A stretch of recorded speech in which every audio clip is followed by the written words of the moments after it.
আমাদের এই ছোট্ট মাতৃভূমি, এখানে কোনো যদি অনাকাঙ্ক্ষিত কিছু ঘটে তাহলে সেই ঘটনাকে তিলকে তাল নয় বরং তিলকে সম্ভব হলে কাঁঠাল বানিয়ে দেখানোর একটা অত্যন্ত নোংরা একটা প্রচেষ্টা আমরা দেখতে পাচ্ছি গত কয়েকদিন ধরে। এতদিন শুধুমাত্র ভুইফোর ইউটিউবার, ভুইফোর নিউজ পোর্টালগুলোতে দেখতাম, এখন দেখা যাচ্ছে আমাদের পার্শ্ববর্তী দেশের একেবারে মূলধারার গণমাধ্যমগুলোতেও ডাহা, মিথ্যা এবং জাস্ট হাস্যকর বিভিন্ন তথ্য উপাত্ত আমাদের প্রিয় স্বদেশের বিরুদ্ধে তারা সরবরাহ করছেন এবং গোটা বিশ্বের মানুষকে ভুল বার্তা দিচ্ছেন। ভারতের একটা গণমাধ্যম বোধহয় এবিপি আনন্দ, সেখানকার একটা পোস্ট সোশ্যাল মিডিয়া, তাদের ভেরিফাইড ফেসবুক পেজে আপনারা দেখেছেন অনেকেই, যে তারা সেখানে লিখেছেন বাংলাদেশে নাকি কোনো হিন্দু মেয়েরা সিঁদুর দিয়ে বের হতে সাহস করছে না, কারণ সিঁদুর দিয়ে বের হলে যদি হিন্দু মেয়ে এটা জেনে যায় তাহলে তার নিরাপত্তা থাকবে না, এই ভয়ে সবাই ঘরে বসে আছে, কেউ বের হচ্ছে না, কেউ সিঁদুর ব্যবহার করে বের হতে পারছে না।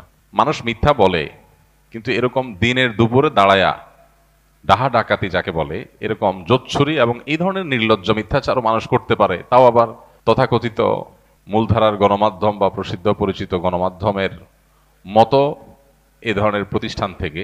এটা দেখে আমাদের নতুন করে রিয়েলাইজ করার সুযোগ হয়েছে যে তথাকথিত গণমাধ্যমগুলো আমাদেরকে, এমনকি আমাদের দেশেও তাদের যে সমস্ত দোসররা আমাদের দুধ কলা খেয়ে বড় হয়, আমাদের টাকা পয়সা দিয়ে চলে, এই মাটিতে থাকে, এই মাটির মানুষের টাকায় চলে, এখানে থেকে তাদের স্বার্থ রক্ষা করে যে সমস্ত দোসরগুলো, সেই দোসরদেরকেও দেখবেন একই নেচার তাদের, একই আচরণ তাদের।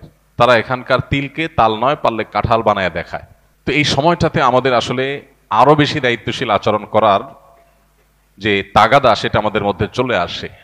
এমনিতে আলহামদুলিল্লাহ আমরা সবসময় বলার চেষ্টা করি আমাদের দেশে সাম্প্রদায়িক সম্প্রীতি নষ্ট করার যত ষড়যন্ত্র আছে, এই সব ষড়যন্ত্র একটা একটা করে এদেশে মুসলমানরা নস্যাৎ করেছে আলহামদুলিল্লাহ। এদেশে মুসলমানরা তাদের সহনশীলতার পরীক্ষায় একবার নয়, দুইবার নয়, শত শতবার তারা উত্তীর্ণ হয়েছে। বিগত সরকারের শেষের দিকে আপনারা জানেন ফরিদপুরে দুজন হাফেজ নির্মাণ শ্রমিক, তাদেরকে সংখ্যালঘু ভাইয়েরা তাদের বিভ্রান্ত, পথভ্রষ্ট এবং খুনি একটা দল জাস্ট একটা মিথ্যা গুজব রটিয়ে দিয়ে তাদেরকে গণপ্রতিনিধি হত্যা করে। গোটা দেশের সমস্ত ধর্মপ্রাণ মানুষ, মুসলমানরা সবাই ফুঁসে ওঠে। কিন্তু আলহামদুলিল্লাহ এদেশের ধর্মীয় নেতৃত্বের বিচক্ষণতা, তাদের দায়িত্বশীলতার কারণে সারা দেশে এই ঘটনার জেরে একটি অনাকাঙ্ক্ষিত ঘটনাও ঘটেনি। এইভাবে মুসলমানরা নিজেদেরকে সামলে নিয়েছেন, সবর করেছেন। ঠিক একইভাবে চট্টগ্রামে তরুণ আইনজীবী অ্যাডভোকেট সাইফুল ইসলাম আলিফ হত্যাকাণ্ডের পরও, যেখানে দিন দুপুরে এইভাবে কুপিয়ে জাস্ট মুসলমান হওয়ার অপরাধের সংখ্যালঘুরা যে কয়েকজন করেছে তাদের সবার নাম গণমাধ্যমে উঠে আসছে, আপনারা জানেন। এই ইসকনের উগ্রপন্থীরা তাকে যে নির্মমভাবে দিন দুপুরে হত্যা করলো, এত বড় দুঃসাহস যে এই রকম জনবহুল, মুসলিম জনবহুল একটা জনপদের মধ্যে দাঁড়িয়ে, তাদের বুকের উপরে দাঁড়িয়ে একজন ধার্মিক আইনজীবীকে কুপিয়ে অন্য ধর্মাবলম্বীরা, এই বিপদগামী খুনিরা তারা নির্মমভাবে তাকে শেষ করলো। এর বিপরীতে সারা দেশের সমস্ত আলেম ওলামারা সবাই যার যার জায়গা থেকে মানুষকে শান্ত থাকার আহ্বান করেছেন। মানুষও সে আহ্বানে সাড়া দিয়ে পুরো দেশে মানুষ সংযমের সর্বোচ্চ দৃষ্টান্ত এবং নজির স্থাপন করেছে।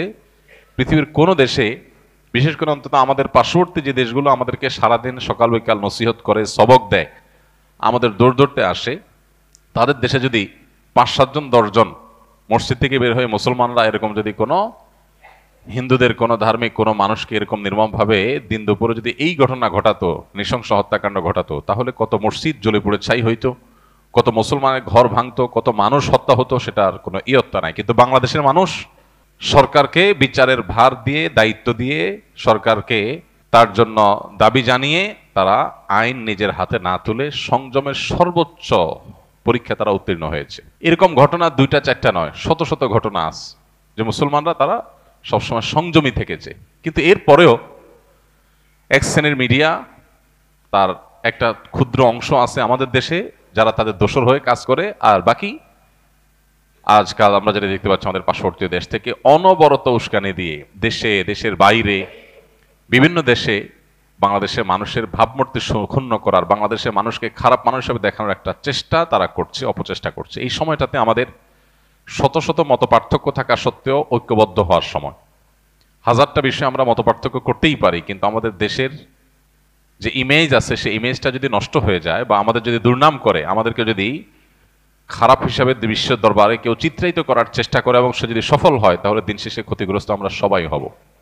তো এই জন্য আমাদের সবার ঐক্যবদ্ধ থাকা খুব বেশি প্রয়োজন এবং এই সমস্ত অপপ্রচারের বিরুদ্ধে আমাদেরকে কাজ করতে হবে। আমাদের পার্শ্ববর্তী হিন্দু ভাইয়েরা, খ্রিস্টান ভাইয়েরা, বৌদ্ধরা, অন্য যারা আছে তাদের নিরাপত্তা, তাদের স্বাধীনতা, এটার ব্যাপারে বাংলাদেশের মানুষ সর্বোচ্চ সতর্ক আছেন, কিন্তু এটা বজায় রাখতে হবে, আরো সতর্কতার সাথে থাকতে হবে, যাতে করে কেউ ঘোলা পানিতে মাছ শিকার করার সুযোগ না পায়। এর আগে আমরা বলেছিলাম পশ্চিমের অনেক দেশ আছে, আপনারা অনেকে জানেন, সে সমস্ত দেশে সংখ্যালঘুরা, মুসলমানরা চাইলেই একটা মসজিদ বানাইতে পারে না, চাইলেই তারা ধর্মীয় একটা কাজ প্রকাশ্যে করতে পারে না, নানা রকম কোণঠাসা করে রাখা হয়, কিন্তু তারাই আমাদেরকে সকাল বিকাল চাপড়ে পড়ে রাখে। এই সমস্ত সমস্যার মূল সমাধানের পথ হলো অর্থনৈতিক মুক্তি। যতদিন এদেশে মানুষের অর্থনৈতিক মুক্তি না হবে, যতদিন বিদেশিদের ঋণের দিকে তাকায় থাকা লাগবে, তাদের জিনিসপত্রের উপর নির্ভর থাকবো আমরা, ততদিন পর্যন্ত তারা এরকম আমাদেরকে দাসের মতো আচরণ করবে, উঠবস করাবে, তিলের তাল না কাঁঠাল বানাবে, আমাদের উপরে যা ঘটে নাই সেটাও তারা চাপিয়ে দেওয়ার চেষ্টা করবে। এই জন্য আমাদের প্রিয় স্বদেশকে দুর্নীতি মুক্ত করে অর্থনৈতিকভাবে সমৃদ্ধ করার জন্য প্রত্যেকটা মানুষের কাজ করতে হবে। আল্লাহ তাআলা আমাদেরকে সেই তৌফিক দান করুন। আর এজ এ মুসলমান আমরা তাদের ষড়যন্ত্রের ব্যাপারে সর্বোচ্চ সতর্ক থাকব। আপনারা অনেকেই নিশ্চয়ই ইতিহাস জানেন যে এইভাবেই আজকের যে হায়দ্রাবাদ ভারতের অংশ, এই হায়দ্রাবাদ একটা স্বাধীন সার্বভৌম একটি দেশ ছিল। এই ভারত সে হায়দ্রাবাদকে কিভাবে স্বাধীনতাকে খর্ব করে, লুণ্ঠন করে, কিভাবে সেটাকে ভারতের অংশে পরিণত করেছে, তাদের বর্ডার কিভাবে তুলে দিয়েছে এবং ভারত তারা গিলে নিয়েছে, খেয়ে ফেলেছে হায়দ্রাবাদকে, সেটা বেশি দিন, অনেক কয়েকশো বছর আগের ঘটনা না। অতএব আজকের প্রেক্ষিতেও আমরা যদি সবাই ঐক্যবদ্ধ না থাকি, আমরা যদি সজাগ না থাকি, তাহলে আমাদের পরিস্থিতি বড় করুণ হবে। এইভাবে ন্যাক্কারজনকভাবে একটা প্রতিবেশী রাষ্ট্র একটা ছোট রাষ্ট্রের বিরুদ্ধে লেগে যেতে পারে, এরকম দৃষ্টান্ত পৃথিবীর কোনো অঞ্চলে মনে হয় খুঁজে পাওয়া যাবে না। পৃথিবীর কোথাও বোধহয় এরকম দেখা যাবে না যেরকম আমরা যেটা মুখোমুখি আছি। তো এই পরিস্থিতিতে আমাদের ঐক্যবদ্ধ থাকা খুবই প্রয়োজন। বিশেষ করে আজকের যে দিনটি, আজ থেকে বেশ অনেক বছর আগে এই ডিসেম্বরের 6 তারিখেই বাবরি মসজিদকে নির্মমভাবে শহীদ করেছে এই ভারতীয়রা। বাংলাদেশে কয়টা মন্দির ভেঙে মসজিদ বানানো হয়েছে, একটা ঘটনাও ঘটেছে, কিন্তু ভারতে সেটা সকাল বিকাল হয়। গত কয়েকদিন আগের ঘটনা, দলে দলে মসজিদে হামলা করে কিভাবে ভাঙচুর করে মসজিদকে নোংরা করে সেটাকে দখল করেছে। সেই দেশের মানুষ যখন আমাদেরকে নসিহত করতে আসে, তখন আমাদের আসলে তাদের প্রতি করুণা হয়, মায়া হয়। আমাদের মুসলমান হিসাবে প্রত্যেকটা মানুষের এই ভূ রাজনৈতিক যে ষড়যন্ত্র আছে সম্পর্কে সচেতন থাকতে হবে। আমরা যে মনে করি না আজকের এই বাস্তবতা 2024-এর এই পৃথিবীতে বোধহয় একটা দেশ আর একটা দেশকে দখল করে নিতে পারে না, এটা ভুল হবে। আমাদের প্রত্যেকটা মানুষকে এই যে ভয়াবহ ষড়যন্ত্র চলছে, এই ষড়যন্ত্রের ব্যাপারে সর্বোচ্চ সতর্ক থাকতে হবে।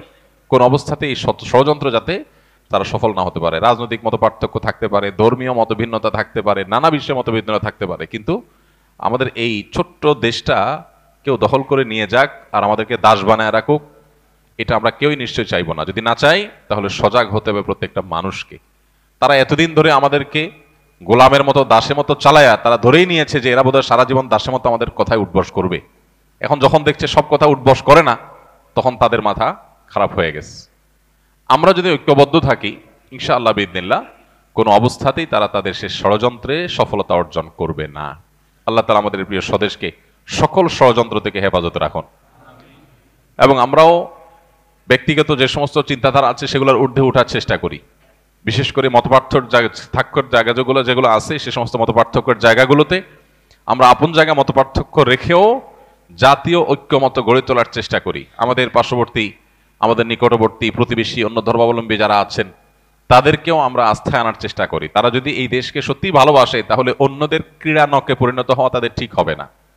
অন্যদের পুতুলের মতো তারা যদি উঠবস করে আর এই দেশে মানুষের দুর্নাম করে, তাহলে সেক্ষেত্রে এটা হবে সবচেয়ে বড় দুর্ভাগ্য। আমরা এর আগেও বলেছিলাম, ভারতের সংখ্যালঘুদের প্রতি যে নির্যাতন চলছে, আমরা সেই নির্যাতনের ব্যাপারে সরব না হওয়ার কারণেই আজকে তারা আমাদের উপরে চেপে বসেছে।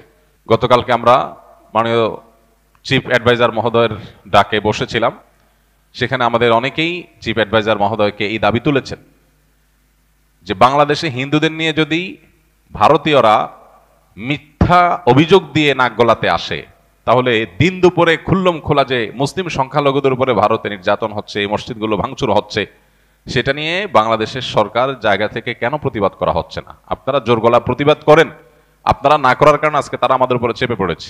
এই জায়গাটা প্রত্যেকটা মানুষকে, দেশের প্রত্যেকটা নাগরিককে উপলব্ধি করতে হবে। শত্রু এবং বন্ধু চিনার এর চাইতে উৎকৃষ্ট আর সময় হতে পারে না। এই সময়টা হলো বন্ধু এবং শত্রু চেনার সবচাইতে উজ্জ্বল সময়, সবচেয়ে উৎকৃষ্ট সময়। দেশের সবচেয়ে বেশি সুবিধা ভোগ যারা করেছে, দেশের লক্ষ লক্ষ কোটি কোটি টাকা লোপাট করা, বিদেশে পাচার করা, দেশে ভোগ করা, তাদেরকে আপনি দেখবেন না দেশের ক্রান্তিকালে তারা এগিয়ে আসছে। আমরা যারা দেশের নাগরিক সুবিধাগুলো সঠিকভাবে সবসময় পাই নাই, উপরি পাওয়া তো অনেক দূর কি বাত, বা সেটা প্রত্যাশিতও না, দেখবেন সেই সমস্ত আলেম ওলামারা, সেই সমস্ত দিনদার মানুষগুলাই সবচেয়ে বেশি সরব, সবচেয়ে বেশি সিরিয়াস। আর যাদেরকে আমরা বন্ধু বন্ধু বলে জিকির করেছি এতদিন, এখন তাদের আসল রূপ আমাদের সামনে প্রকাশ পাচ্ছে। যে এই দেশকে গোটা পৃথিবীর মানুষের কাছে কালপ্রিট বানানোর জন্য, এই দেশকে একঘরে করে দেওয়ার জন্য, গোটা বিশ্ব থেকে বিচ্ছিন্ন করার জন্য, আমাদেরকে দূরে ঠেলার জন্য তারা হেন কোনো কাজ নাই যেটা করছে, যেটা তারা করছে না। তো আজ এই বন্ধু এবং শত্রু চেনার এই সবচাইতে আদর্শ সময়টাতে আমাদের সিদ্ধান্ত গ্রহণ করতে হবে আমরা কোন দিকে থাকবো। আমরা একটা কথা প্রায় সময় বলি, এদেশের মুসলমানরা এবং এদেশের সকল ধর্মপ্রাণ মানুষ তারা এদেশের মাটিতে থাকবে। দুর্নীতিবাজ, চোর ডাকাত, তারা এদেশের সম্পদ লুণ্ঠন করে তারা বাইরে গিয়ে আয়েশ করবে, আর আমরা দিন শেষে এদেশেই থাকবো ইনশাআল্লাহ। বাঁচলে এদেশে ইনশাআল্লাহ, মরলেও এদেশেই। সো এই দেশ নিয়ে কেউ ষড়যন্ত্র করবে, শয়তানি করবে, দুর্নাম করবে, আর আমরা বসে থাকবো, এটা কোনোদিনই হবে না ইনশাআল্লাহ। আমাদেরকে ঐক্যবদ্ধ থেকে এটা মোকাবিলা করতে হবে।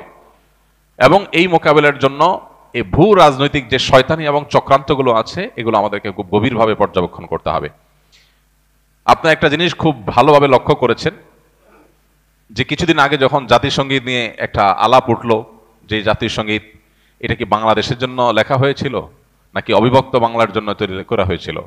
অবিভক্ত বাংলার জন্য যদি লেখা হয়ে থাকে, আমার সোনার বাংলা বলতে যদি গোটা পশ্চিম বাংলা আর এ বাংলা দুইটাকে বোঝানো হয়ে থাকে, তাহলে সেক্ষেত্রে সেটা কিভাবে বাংলাদেশের জাতীয় সঙ্গীত হয়? এই দেশের জন্য তো এটা লেখা হয়নি, এটাতে লেখা হয়েছে ভারতের একটা অংশ আর এদেশের একটা অংশের জন্য। রবীন্দ্রনাথ যখন লিখেছেন তখন তো এদেশের জন্ম হয়নি, তাহলে এটা কিভাবে দেশের জাতীয় সঙ্গীত হইতে পারে? ভারতীয়রা তাদের ধর্ম মতে পূজনীয়, যে তাকে মা বলে সম্বোধন করে, আমরা মুসলমানরা তো সে বিশ্বাস করি না। তাহলে এই জাতীয় সঙ্গীত কিভাবে আমাদের দেশের জাতীয় সঙ্গীত হইতে পারে? এটা একটা আলাপ উঠছে, এটা কোনো চূড়ান্ত বিষয় না যে হ্যাঁ তাহলে বাদ দিয়ে ফেলতে হবে, দিয়ে ফেলছে বা কিছু। এই আলাপ উঠার পর আপনারা দেখছেন বাম পাড়ায় আগুন ধরেছে, তারা এটা নিয়ে এমন ভাবে আওয়াজ তুলেছে মনে হচ্ছে দেশ শেষ হয়ে গেল। কিন্তু এখন দেশের স্বাধীনতাই যখন হুমকির মুখে, সার্বভৌমত্ব যখন হুমকির মুখে, দেশের বিরুদ্ধে সকাল বিকাল যখন মিথ্যাচার চলছে, তখন তাদের সবার মুখে কুলুপ। এই মানুষগুলোর শয়তানি যুগ যুগ ধরে আলেম ওলামারা আপনাদেরকে বলে আসছে, আপনারা হয়তো কেউ বিশ্বাস করেছেন, কেউ করেন নাই। এখন সময় এসেছে প্রকৃত শয়তান দেখার। শয়তান দেখার খায়েশ যদি থাকে কারোর, তো এদের চেহারার দিকে সকাল বিকাল তাকালেই শয়তান দেখার খায়েশ পুরা হয়ে যাবে। যে মানুষরূপী শয়তান কিভাবে হয়, মানুষ কতটা ভণ্ড হয়, কতটা ইতর শ্রেণীর হয়, কতটা মানুষ বিচারী হয়, মুনাফিক হয়, এটা এদেরকে না দেখলে বোঝার কোনো উপায় থাকবে না। তারা দেশের প্রেম আর দেশের মায়া এমন ভাবে জিকির করবে। আজ বহু বছর ধরে আলেম ওলামাদেরকে আসামের কাঠগড়া দাঁড় করে রাখছে। আলেম ওলামারা দেশের কোনো সুবিধাই ভোগ করে নাই, না সরকারি কোয়ার্টার পাইছে, না সরকারি টাকা পয়সা লুট করছে, না অন্য কোনো কিছু। কিন্তু দেখবেন দুর্দিনে সবার আগে জান দিয়া, জীবন দিয়া আলেম ওলামারা সবার আগে চলে যাচ্ছে। ভাইরা আমার, এই তথাকথিত সুশীল শয়তানগুলোকে এবং তাদের শয়তানিগুলোকে চিহ্নিত করার সময় আমাদের আসছে। মসজিদের মেম্বরগুলো থেকে এখন এই আওয়াজ উঠছে, দেশকে ধ্বংস করার যে চক্রান্ত ইসকন করছে, তাদেরকে আর এদেশের শান্তিপ্রিয় হিন্দু ধর্মাবলম্বীদেরকে আমরা এক করে ফেলতে চাই না, গুলিয়ে ফেলতে চাই না। হিন্দুত্ববাদ এক জিনিস আর হিন্দু আরেক জিনিস। এদেশের যারা হিন্দু ভাইরা আছেন, বৌদ্ধ খ্রিস্টানরা আছেন, তারা শান্তিপ্রিয় দেশের নাগরিক, তাদের সে অধিকার আছে। তারা নির্ভয়ে দেশে তাদের সকল কার্যক্রম পরিচালনা করবেন, কেউ সেখানে বাধা দিতে যাবে না। গত দুর্গাপূজার সময় আপনারা দেখেছেন মাদ্রাসার ছেলেরা, মসজিদ থেকে মুসল্লিরা কিভাবে বের হয়ে মন্দিরগুলো পাহারা দিয়েছে। পৃথিবীর কোন দেশে এটা দেখানো যাবে? এদেশে আছে। এদেশের হাজারটা দোষ আপনি বলতে পারবেন, কিন্তু এদেশে মানুষের ধর্মীয় সহনশীলতা, এটার নজির পৃথিবীর অন্য 10টা দেশে আপনি খুঁজে পাবেন না সচরাচর। কিন্তু এরপরেও আমাদেরকে দোষী বানানো হচ্ছে। এখনো যদি আমরা সরব না হই, সজাগ না হই, এসব শয়তানদের শয়তানিকে মোকাবেলা করতে ঐক্যবদ্ধ না হই, তাহলে একসময় দেখা যাবে আমাদের পায়ের তলার মাটিটা নেই, হাতছাড়া হয়ে গেছে। তখন আফসোস করে আর কাজ হবে না। আমাদের পাশে হায়দ্রাবাদ সহ বহু নজির আছে, সিকিম আমাদের পাশে আছে। এই সিকিম, এই হায়দ্রাবাদ কিভাবে ওরা গ্রাস করেছে বাংলাদেশকে নিয়ে, তারা সেরকম পরিকল্পনা করে বসে আছে। খুল্লুম খোলা তাদের বিভিন্ন টেলিভিশন চ্যানেলগুলোকে, বাংলাদেশে এক অংশকে তারা তাদের মধ্যে নিয়ে নেওয়ার জন্য তারা মামুর বাইরে আবদার তুলতেছে সকাল বিকাল। এগুলোর সুযোগ তখনই পাচ্ছে আমরা যখন মনে করছি আমি তো ভালো আছি, আমার কি দরকার এগুলো নিয়ে মাথা ব্যথা করার। একজন মুসলমান তার দায়িত্বশীলতার পরিচয় এখানে দিবে যে আল্লাহর জন্য, আল্লাহর সন্তুষ্টির জন্য, মুসলিম ভূখণ্ডের নিরাপত্তার জন্য, মুসলমানদের নিরাপত্তার জন্য এবং গোটা সব ধর্মের মানুষের নিরাপত্তার জন্য তিনি সবচেয়ে বেশি সজাগ থাকবেন। আমরা গত জুমায় বলেছিলেন নবী সাল্লাল্লাহু আলাইহি সাল্লাম ঐতিহাসিক মদিনা সনদ বাস্তবায়ন এবং রচনার মধ্য দিয়ে অন্য ধর্মাবলম্বীদের সাথে শান্তিপূর্ণ সহাবস্থানের ঐতিহাসিক লিখিত দলিল পৃথিবীর ইতিহাসে প্রথম তিনি করেছেন, তার আগে কেউ করেনি। সর্বপ্রথম লিখিত চুক্তি, অন্য ধর্মাবলম্বী বা কয়েক ধর্মের মানুষরা শান্তিভাবে একটা ভূমিকে থাকবে, প্রত্যেকে কেউ কারোর ক্ষতিগ্রস্ত করবে না, বরং একে অন্যের বন্ধু হয়ে থাকবে, এই মর্মে নবী করিম সাল্লাল্লাহু আলাইহি ওয়াসাল্লাম ঐতিহাসিক শান্তি চুক্তি মদিনা সনদ তিনি করেছেন। আমরা সেই নবীর উম্মত, বিধায় আমাদেরকে সংখ্যালঘুদের অধিকারের সবক দেওয়ার প্রয়োজন নাই। শুধু নিজেদের দিকে তাকালেই হবে যে বাতি নিচে অন্ধকার, কি পরিমাণ মুসলমান নির্যাতন তোমাদের এলাকাতে, তোমাদের দেশে, তোমাদের ভূমিতে চলে। দুর্ভাগ্য আমাদের, আমরা মুসলমানরা অনেকে মনে করি ভারতে মুসলমান নির্যাতন হচ্ছে, আমাদের দেশে তো হচ্ছে না, সমস্যা কি? তো তাদের ব্যাপার। ইরাকে মুসলমান নির্যাতন হচ্ছে, তাদের ব্যাপার। সিরিয়াতে হচ্ছে, তাদের ব্যাপার। ফিলিস্তিনে হচ্ছে, তাদের ব্যাপার। আমরা তো নিরাপদ আছি। এটা কোনো মুসলমানের চিন্তা না। গোটা পৃথিবীর যে কোনো প্রান্তে মুসলমান আক্রান্ত হলে গোটা বিশ্বের মানুষ এটাকে ফিল করবে, অনুভব করবে, কথা বলবে। অতএব এই জায়গা থেকে আমাদের প্রত্যেকটা মানুষের এখন থেকে ভারতের প্রতিটা মুসলিম নির্যাতন, প্রতিটা সংখ্যালঘু নির্যাতনের পরে আমাদের সবার শতকণ্ঠে কথা বলতে হবে। শুধু মুসলমানরা দেশে হিন্দুদের কথা বলা উচিত। আমরা যখন ওদের চালনির ছিদ্রগুলা দেখাই দিতে পারবো, তখন তারা সুয়ের ছিদ্র খোঁজার সুযোগ আর পাবে না। আমরা চুপচাপ থাকার কারণে তারা আজকে আমাদের মাথার উপরে চড়াও হয়ে বসে আছে। তো এই সময়টাতে বিশেষ করে যারা বিভিন্ন সময় অন্ধত্বে ছিলাম, যারা অতি প্রেমে ডুবেছিলাম, যারা শত্রু আর বন্ধু চিনতে ভুল করেছিলাম, তাদের এখন চেনার সময় হয়েছে যে কিভাবে একটা রাষ্ট্র এইভাবে ন্যাক্কারজনকভাবে পার্শ্ববর্তী একটা রাষ্ট্রের প্রতি এইভাবে ঝাঁপিয়ে পড়তে পারে, এত নোংরা ভাবে, কোনো কারণ ছাড়া, বিনা উস্কানিতে এইভাবে তারা কিভাবে একটা দেশকে ক্ষতিগ্রস্ত করতে পারে, তার সবচেয়ে নোংরা নজির এখন স্থাপন হতে যাচ্ছে।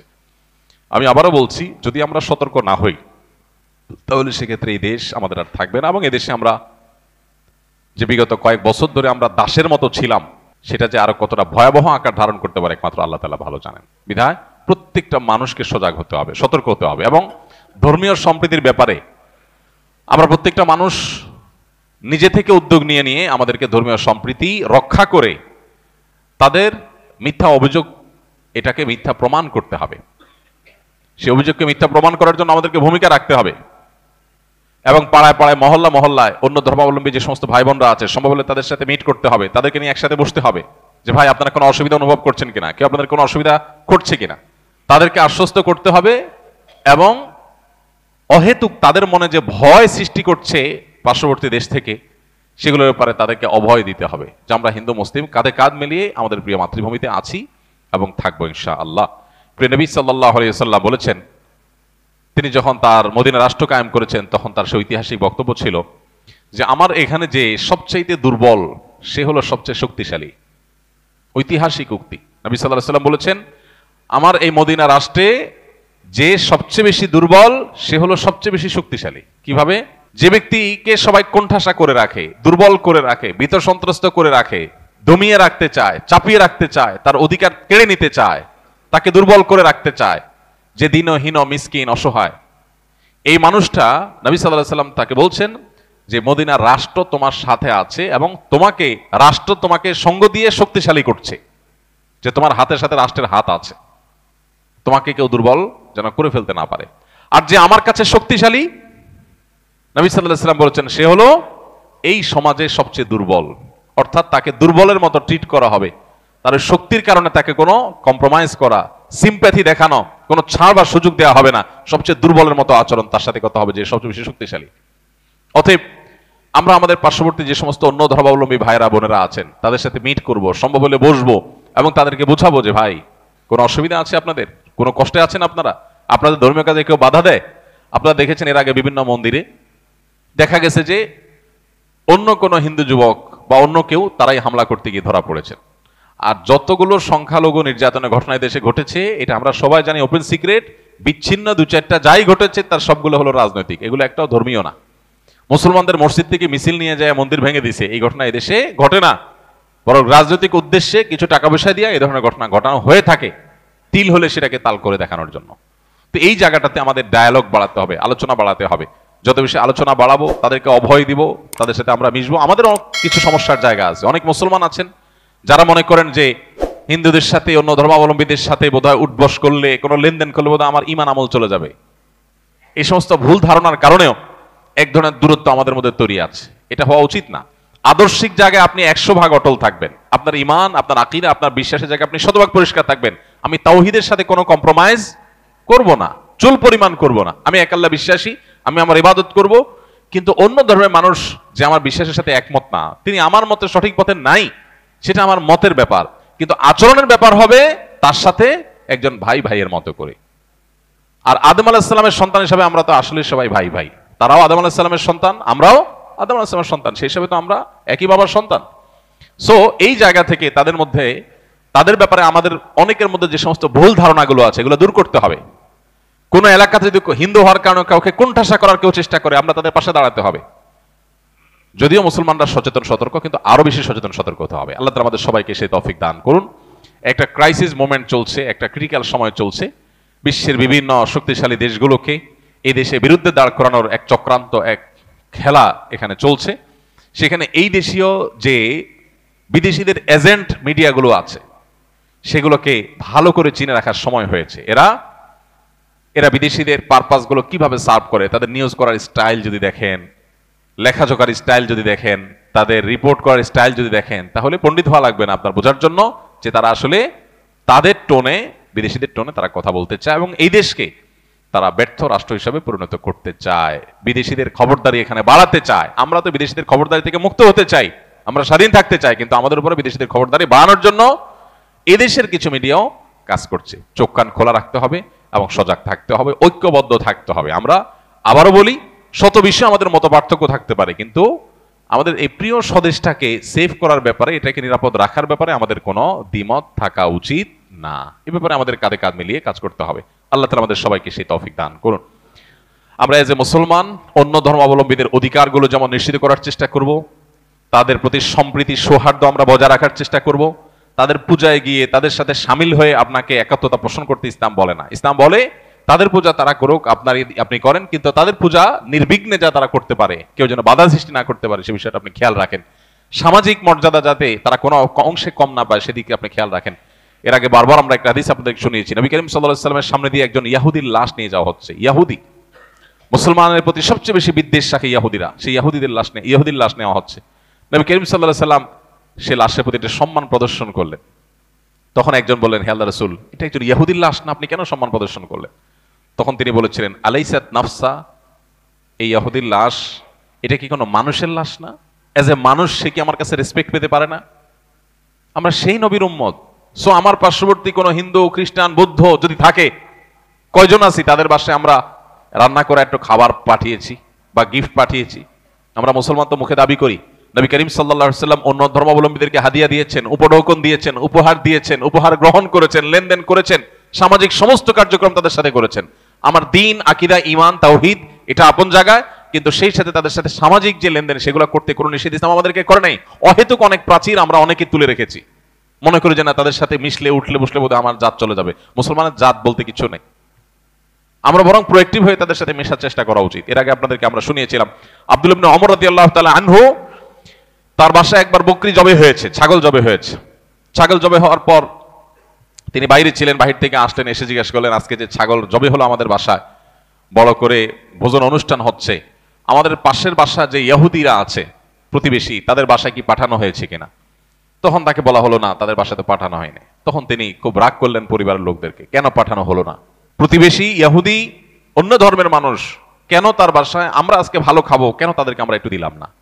এই ছিল আব্দুল্লাহ ইবনে ওমর রাদিয়াল্লাহু তাআলার আদর্শ। আমরা সেই সাহাবীদের সন্তান, কিন্তু দুঃখজনক আমাদের অনেকে মনে করি না হিন্দুদের সাথে বোধহয় মিশা, কথা বলা, এগুলো বোধহয় আমাকে কোরআন হাদিসে একেবারে নিষেধ করে রাখছে। না, এটা না। এই ভুলগুলো আমাদের ভাঙতে হবে, কাঁধে কাঁধ মিলিয়ে এই প্রিয় মাতৃভূমিতে আমাদেরকে মিলেমিশে থাকতে হবে। আল্লাহ তাআলা আমাদের প্রিয় মাতৃভূমিকে সম্পূর্ণ শান্তি প্রিয় রাখুন আজীবন। আমরা যে সমস্ত দাঙ্গার কথা শুনি, দেখি, আমাদের পার্শ্ববর্তী দেশ বার্মায় দেখেছি আমরা লক্ষ লক্ষ মানুষকে কিভাবে কচু কাটার মুখোমুখি করা হয়েছে, জোর করে তাদেরকে ঠেলে দেওয়া হয়েছে অন্য দেশে। আমাদের পার্শ্ববর্তী দেশ ভারতে আমরা দেখি যে জায়গায় জায়গায় প্রতিনিয়ত কিভাবে সেখানে বাধ্য করা হচ্ছে সেখানকার সংখ্যালঘুদেরকে কি শ্রীরাম, জয় শ্রীরাম বলার জন্য। বাংলাদেশে কোথাও হিন্দুদেরকে আল্লাহু আকবার বলতে বাধ্য করা হয়েছে? একটা ঘটনা এই 50 বছরের ইতিহাসে কেউ কোনোদিন দেখাইতে পারবে না।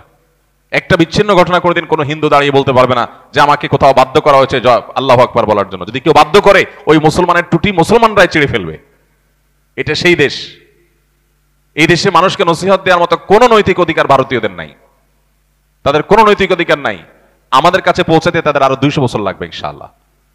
তারা অন্য অনেক দিক থেকে আমাদের চাইতে এগিয়ে থাকতে পারে, কিন্তু মুসলমানের যে কলিজা, মুসলমানের যে উদারতা, মুসলমানের যে অন্যদেরকে ধারণ করার ক্ষমতা, এটা ওরা কল্পনাও করে না, স্বপ্নও কোনোদিন ওরা ভাবে না। তো আমাদের এই সৌন্দর্যগুলো বিশ্বের কাছে আমাদের তুলে ধরতে হবে এবং আমাদের এই চর্চাটা আরো বাড়াতে হবে। আমরা দেউলিয়াপনা আর উদারতা, উদাসীনতা আর উদারতার মধ্যে গুলিয়ে ফেললে হবে না। আমরা আমাদের আদর্শ ঈমান আকীদার পরে সম্পূর্ণ আমাদেরকে দায়িত্বশীল থাকতে হবে, কিন্তু সেই সাথে সামাজিক সম্প্রীতির ক্ষেত্রে আমাদের অন্য ধর্মের ভাইরা, অন্য মতের ভাইরা, শুধু ধর্মের কথা কেন বলছি, রাজনৈতিক ভিন্ন মত থাকতে পারে, ধর্মের মধ্যে আন্তর্ধর্মীয় ভিন্ন মত থাকতে পারে। অ্যাজ এ মুসলিম আমাদের মধ্যে বিভিন্ন মত, বিভিন্ন থটের অনুসারী থাকতে পারি আমরা, কিন্তু সহনশীলতা প্রদর্শন করতে ইসলাম আমাদের সহনশীলতার কথা বলে। কোনো উগ্রতা, কোনো অসহনশীলতা, কোনো অসহিষ্ণুতাকে কোনো অবস্থাতে আমরা স্থান দেব না। আমরা বিভিন্ন মতের মানুষ একসাথে নামাজ পড়ি, একই কাতার নামাজ পড়ি, এক একজন এক এক রাজনৈতিক দল করেন, নামাজ পড়ার সময় কাঁধে কাঁধ মিলিয়ে দাঁড়াচ্ছেন। কেউ কোন পীরের মুরিদ, আরেকজন পীরের মুরিদ, কেউ তাবলীগ করছেন, কেউ অন্য কোনো রাজনৈতিক ইসলামিক দল করছেন, কিন্তু নামাজের সময় একে কাঁধে কাঁধে মিলিয়ে দাঁড়াচ্ছেন। এটাই তো ঐক্যের শিক্ষা, যে মত আপনার ভিন্ন হতে পারে, কিন্তু যখন নামাজে দাঁড়াচ্ছেন আপনি এটা বলতে পারবেন না, না এটা বিএনপির লাইন, ওইটা জামাতের লাইন, ওইটা জাতীয় পার্টির লাইন, আলাদা করে লাইন করার সুযোগ আছে? নাই। যদি করেন তাহলে আপনার নামাজ নিয়ে টানাটানি শুরু হবে। ইসলাম আপনাকে এতটা উদার হতে বলেছে যে ভিন্ন মত থাকতে পারে, কিন্তু এই ভিন্ন মতের মধ্যেও ডক্টর খন্দকার আব্দুল্লাহ জাহাঙ্গীর রহমাতুল্লাহ যেটাকে বলতেন বৈচিত্র্যময় ঐক্য, আল ইত্তেহাদ মা আল ইখতিলাফ, যে আমরা বিভিন্ন রকমের মতে থাকা সত্ত্বেও একটা জায়গায় আমরা এক, একটা না বহু জায়গায় এক, আমরা বাংলাদেশী হিসেবে এক। এই জায়গাটাতে আমরা ঐক্যবদ্ধ, এখানে আমরা কাঁধে কাঁধ মিলিয়ে দাঁড়াবো। মতপার্থক্য আপনার সাথে হাজারবার থাকুক, হাজারবার আপনার সাথে আমার বিরোধী থাকুক, আপনি আমার করেন আমি আপনার করি, কিন্তু ঐক্যের জায়গাটা ক্লিয়ার থাকতে হবে। যাই হোক, আমরা যদি সজাগ সতর্ক থাকি তাহলে ইনশাআল্লাহ এই দেশ নিয়ে কেউ খেলতে পারবে না। 18-20 কোটি মানুষ আমরা যদি সবাই একটু চোখ কানটা খোলা রাখি যে একটা নোংরা খেলা চলছে, ইনশাআল্লাহ কেউ আমাদেরকে নিয়ে খেলতে পারবে না। গতকালকে মাননীয় প্রধান উপদেষ্টাকে এই আশ্বাস আমরা দিয়েছি, এই বিশ্বাস আমরা তাকে রাখতে বলেছি যে এদেশের শুধু মুসলমান না, হিন্দু ধর্মীয় নেতৃত্ব সবাই ছিল, সবাই বলেছেন যে আমরা আমাদের রাষ্ট্র, আমাদের প্রিয় মাতৃভূমির স্বার্থ রক্ষার ক্ষেত্রে আমরা সবাই ঐক্যবদ্ধ, কাঁধে কাঁধ মিলিয়ে আমরা কাজ করব এবং কোনোভাবেই এই দেশকে দুর্নাম করার যে ষড়যন্ত্র চলছে এই ষড়যন্ত্রকে আমরা সফল হতে দেব না ইনশাআল্লাহ। আল্লাহ আমাদের সবাইকে সেই তৌফিক দান করুন। আমরা যেন শান্তি রক্ষার ক্ষেত্রে পৃথিবীর কাছে রোল মডেল হতে পারি, যে এদেশের মানুষ রোল মডেল।